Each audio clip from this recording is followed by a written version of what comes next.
it wasn't supposed to be special.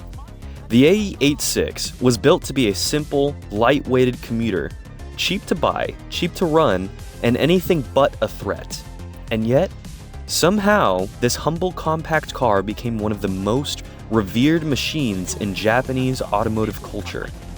A car that wasn't designed to be a sports car at all, but became one of the most legendary cars ever in Japanese culture.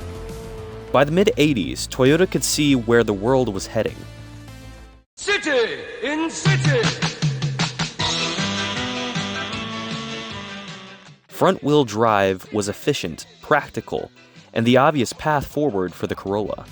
On paper, the old ways were done. But inside Toyota, a small group of engineers refused to let go. They pushed for one last rear-wheel drive variant, a car built for balance, for feel, and for drivers who cared more about connection than convenience. A machine that didn't fit the future, but absolutely deserved to exist. That car became the AE86, light, simple, mechanical, almost stubbornly old school. It wasn't designed to dominate circuits, mountains, or culture. But the people who got behind the wheel didn't care what it was designed to do. They showed the world what it could actually become. Pop the hood and the spec sheet doesn't impress. No turbo, no big displacement, just a high-revving 4A GE, barely cracking 128 horsepower on its best day. But the magic wasn't in the number, it was in the noise. The way it climbed revs like it was chasing something. The way it refused to quit even when every other car had more power, more torque, more everything. What mattered wasn't the engine, it was the philosophy. Light, nimble, and willing. The AE86 didn't become famous on paper. It became famous on track. Across Japan, amateur racers started showing up to circuits with stripped interiors, tightened coilovers, and a stack of used tires. And they noticed something. The AE86 could run lap after lap after lap without overheating, fading, or fighting back. Where high-powered cars turned their tires into smoke, the AE86 danced. Where turbo cars needed perfect conditions, the AE86 delivered consistency. In time attack and endurance events, the little Toyota started punching far above its weight. It wasn't the fastest car, but it was the car you could push to its absolute limit, and it pushed back just as hard. Then came the moment that transformed the 86 from a great car to an icon. A young driver named Keiichi Tsuchiya started tearing up the circuits in a black and white Trueno. He wasn't famous yet. He wasn't the drift king yet. He was just a kid who drove with more intensity than anyone around him.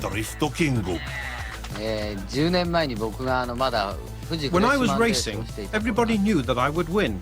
So to stop people being bored and fed up with the same old thing, I started drifting the car through the corners.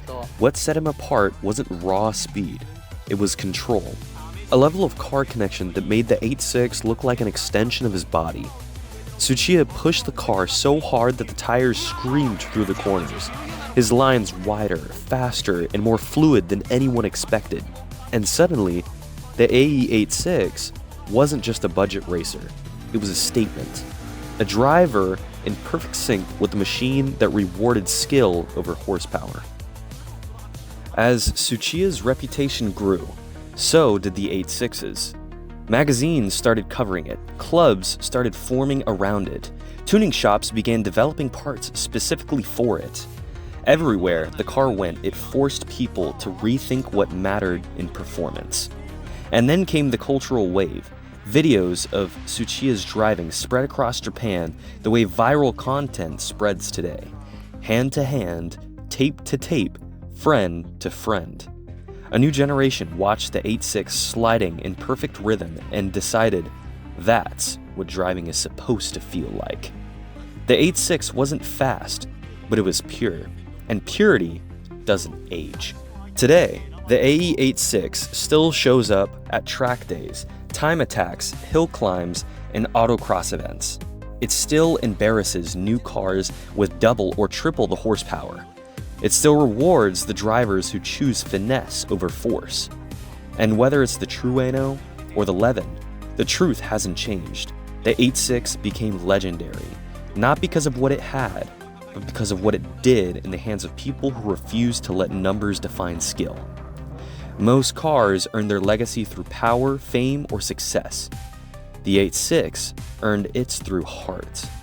It wasn't built to dominate, but it was the perfect partner for anyone who believed that driving is an art.